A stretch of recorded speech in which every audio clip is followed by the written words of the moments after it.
Hello BPSC 67th PT contenders. This is Career Shapers presentation. I am Subhas Poddar. This set contains 20 objective questions covering very current government policies which are most significant for the exam purpose. Now let's solve this set.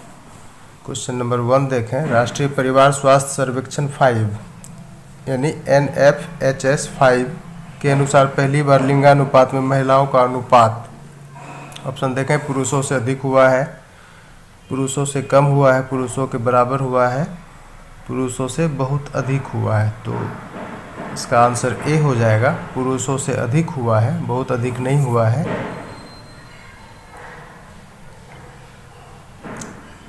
ए हो जाएगा इसका answer. 1000 पुरुषों पर 1020 महिलाएं, ये आंकड़ा है लिंगानुपात का। 2 नंबर देखें। NFHS 5 के आंकड़ों के अनुसार किन क्षेत्रों में महिलाओं के दखल में वृद्धि हुई है। क्षेत्र पूछ रहा है जहाँ पे महिला ज़्यादा बढ़ चढ़ के हिस्सा ले रही हैं। देखिए ऑप्शन, परिवार नियोजन विधियों का प्रयोग, घरेलू प्रबंधन तथा निर्णय लेने की क्षमता, शैक्षिक उपलब्धि, आर्थिक स्वतंत्रता। ये चारों ऑप्शन सही हैं। इसके अलावा स्वच्छता, स्वास्थ्य, परिवार और समाज आदि क्षेत्रों में भी दखल बढ़ा है। फोन एवं इंटरनेट के उपयोग में भी भागीदारी बढ़ी है। आर्थिक विकास एवं महिला साक्षरता का इसमें अहम रोल है। तो ये चारों ऑप्शन सही है। आंसर इसका ई हो जाएगा। All are correct. Answer will be E. Question number 3 देखें। वर्तमान में महिलाएं अपने बैंक खाते किस अनुपात में संचालित करती हैं। ऑप्शन देखें, प्रत्येक 5 में से 4, 5 में से 3, 5 में से 2, 5 में से 1। तो आंसर इसका ए हो जाएगा। अभी यही रेशियो चल रहा है, 5 में से 4 महिलाएं अपना बैंक खाता संचालित करती हैं। अच्छा न्यूज़ है ये सब महिलाओं के बारे में। 4 देखें। ग्लोबल जेंडर गैप रिपोर्ट 2021 में 156 देशों में भारत को स्थान मिला है। कितना स्थान मिला है ये याद होगा आप लोगों को, बहुत ही करंट क्वेश्चन है। तो इसका आंसर सी हो जाएगा, 140वां स्थान मिला है।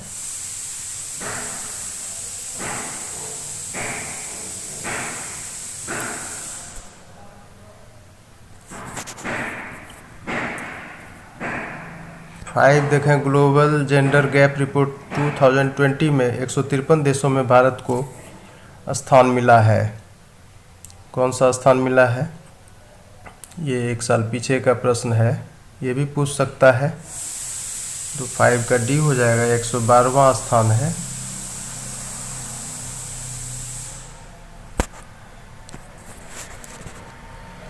छः नंबर देखें। निम्नलिखित में कौन से आंकड़े बताते हैं कि लिंगानुपात में परिवर्तन की प्रवृत्ति वृद्धि की ही रही है। ये देखिए बहुत ही स्टैंडर्ड क्वेश्चन है और कमीशन में अगर रख दिया जाए तो एक तरह से भारी क्वेश्चन ही कहा जाएगा।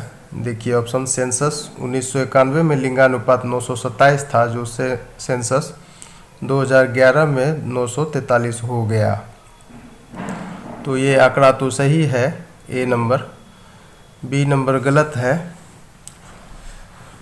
923 नहीं था, सेंसस 1991 में 927 ही था। तो बी गलत हुआ, ए सही है। और देखें सी नंबर, NFHS 1 जो 1992 में लाया गया था, में लिंगानुपात 944 था।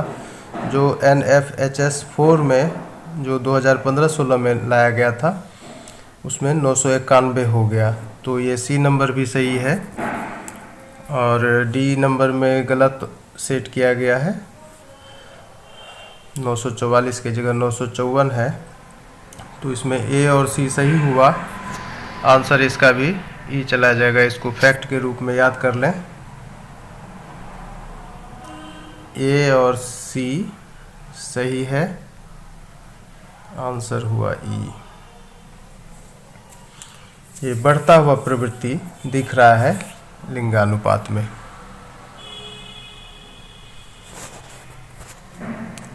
7 नंबर देखें, भ्रूण हत्या के लिए किसने वर्ष 1990 में मिसिंग वुमेन शब्द का प्रयोग किया था? बहुत ही अच्छा प्रश्न है, ये सब आ सकता है। मनमोहन सिंह, अमर सेन, जिया ब्रेज, नरेंद्र मोदी। तो इसका आंसर बी हो जाएगा।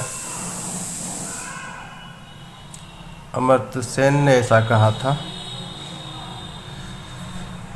मनमोहन सिंह ने इसे राष्ट्रीय शर्म करार देते हुए लड़कियों को बचाने के लिए धर्म युद्ध का आह्वान किया था, जबकि नरेंद्र मोदी ने जनवरी 2015 को बेटी बचाओ बेटी पढ़ाओ कार्यक्रम की शुरुआत के साथ भ्रूण हत्या रोकने की अपील की थी।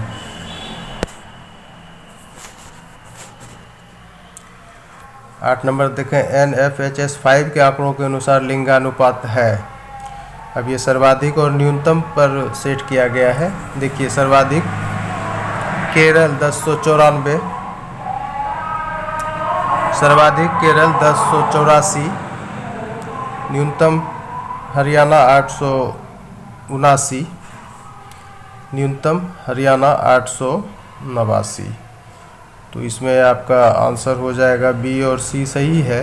केरल 1084 सर्वाधिक है, हरियाणा 879 न्यूनतम है।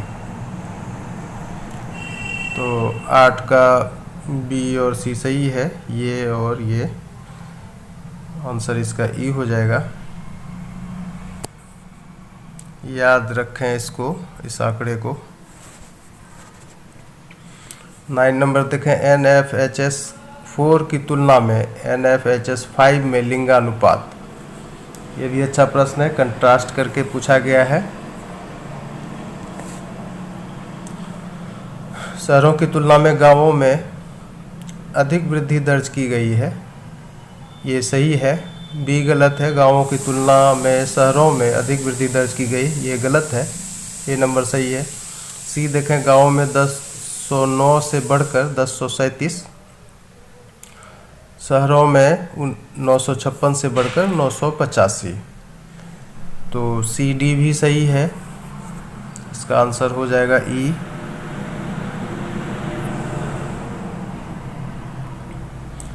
ए सही है, सी सही है, डी सही है। ये सब आंकड़े याद करने के लिए है, याद रखें, पूछ ही देगा किसी न किसी रूप में। 10 नंबर देखें, विश्व बैंक के आंकड़ों के अनुसार देश के श्रम शक्ति में महिलाओं की भागीदारी परसेंटेज में है। 2001 में 33% थी, 2001 में 38% थी। तो देखें, ये बी सही है, 2001 में 38% थी। फिर सी 2020 में 23% थी, ये गलत है। डी सही है, 2020 में 26% थी। तो इसमें आपका आंसर बी डी सही है, बी और डी इसमें सही है, बी डी। इसका भी आंसर ई चला जाएगा। 11 नंबर देखें, नीति आयोग की रिपोर्ट में महिला कार्यबल की दर से संबंधित सत्य कथन का परीक्षण करें। ये 2 ईयर का लिया गया है, 2005-06 और 2015-16। इसी में आपको चुनना है। देखें, ऑप्शन 2005-06 में 36% थी महिला कार्यबल की दर, ये सही है।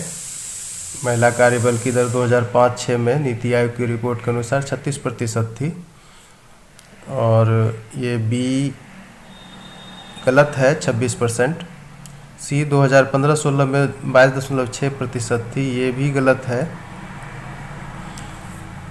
डी देखें, 2015-16 में 23.7 थी, ये सही है। तो इसमें ए और डी सही है, आंसर इसका भी ई जाएगा। ए सही है, डी सही है।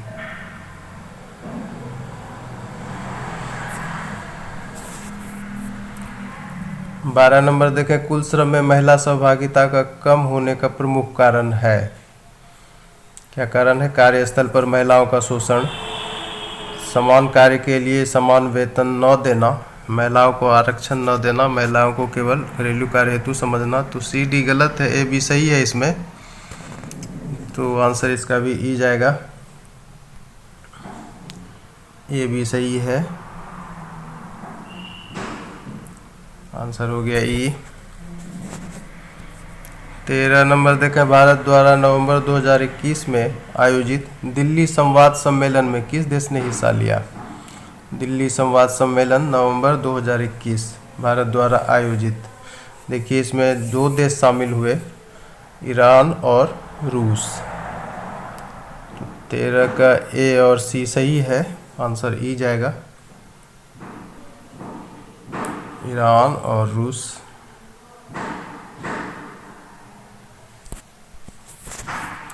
14 देखें, जीएसटी क्षतिपूर्ति किस अवधि तक समाप्त हो जाएगी?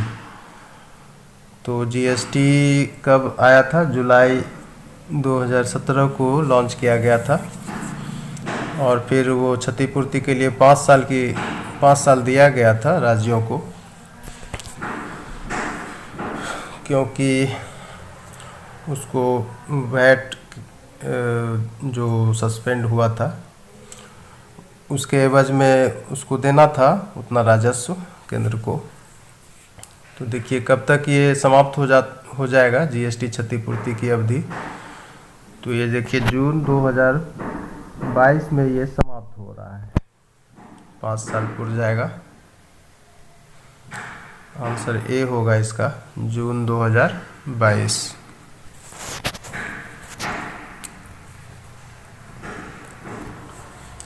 15 देखें, जीएसटी क्षतिपूर्ति किसके जरिए की जाती है? ये अच्छा प्रश्न है। देखिए जीएसटी सेस से, एग्री सेस से, कोल सेस से, मनोरंजन सेस से। सेस यानी उपकर, आंसर इसका भी ए हो जाएगा। जीएसटी सेस जो लगाया जाता है उसी से जीएसटी क्षतिपूर्ति की जाती है।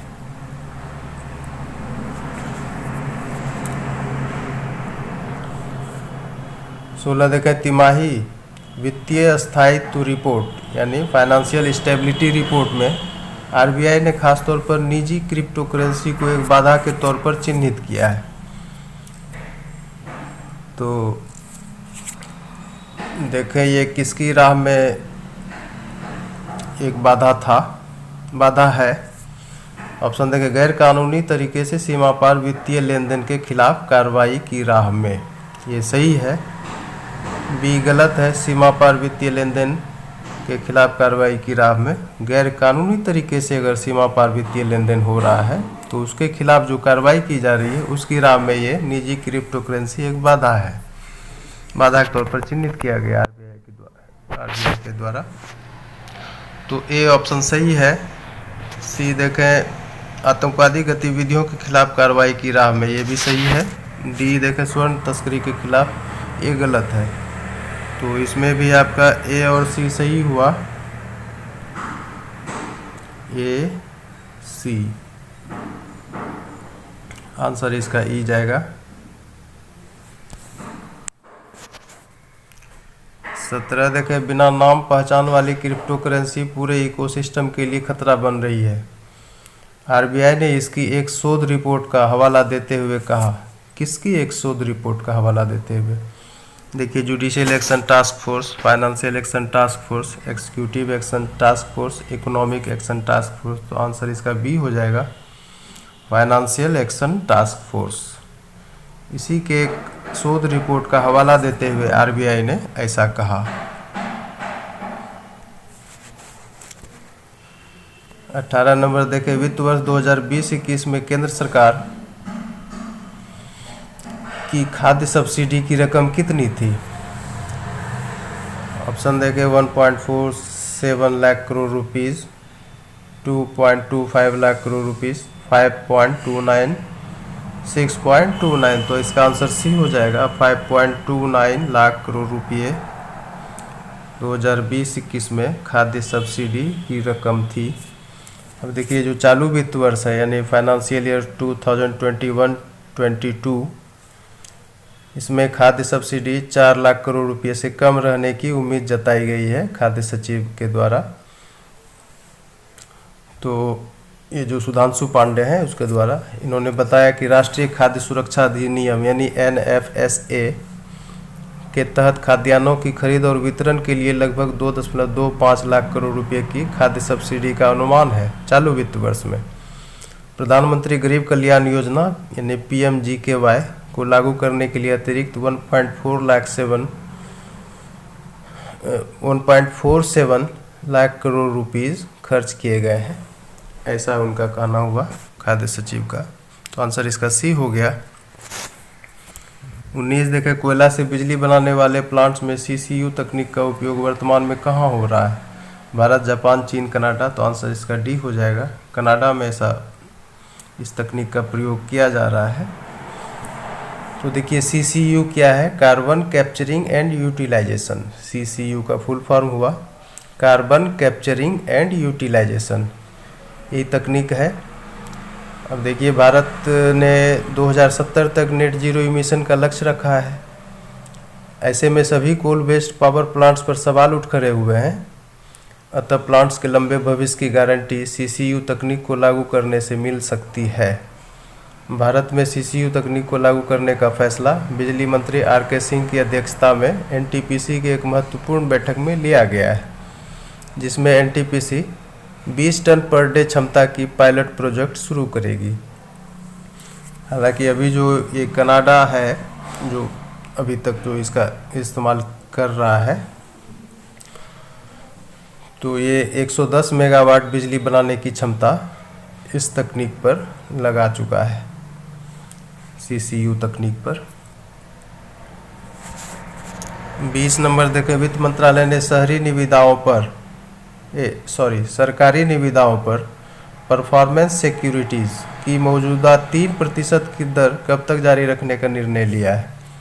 जो गवर्नमेंट कॉन्ट्रैक्ट्स वगैरह होता है उसमें जो बोली लगाई जाती है, तो उसमें परफॉर्मेंस सिक्योरिटी का दर तय किया हुआ है 3%।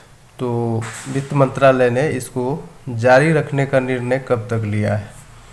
ये देखें, मार्च 2023, 24, 25, 26। तो आंसर इसका ए हो जाएगा, मार्च 2023। नियम के अनुसार सरकारी निविदाओं में सफल बोलीकर्ता को यानी बीडर्स को परफॉर्मेंस सिक्योरिटी के रूप में बोली के कुल मूल्य का 10% तक जमा करना होता है। नियम तो यही है, लेकिन ये कट ऑफ है 3%। तो concluding this set with essential elaboration of the facts, I feel very happy.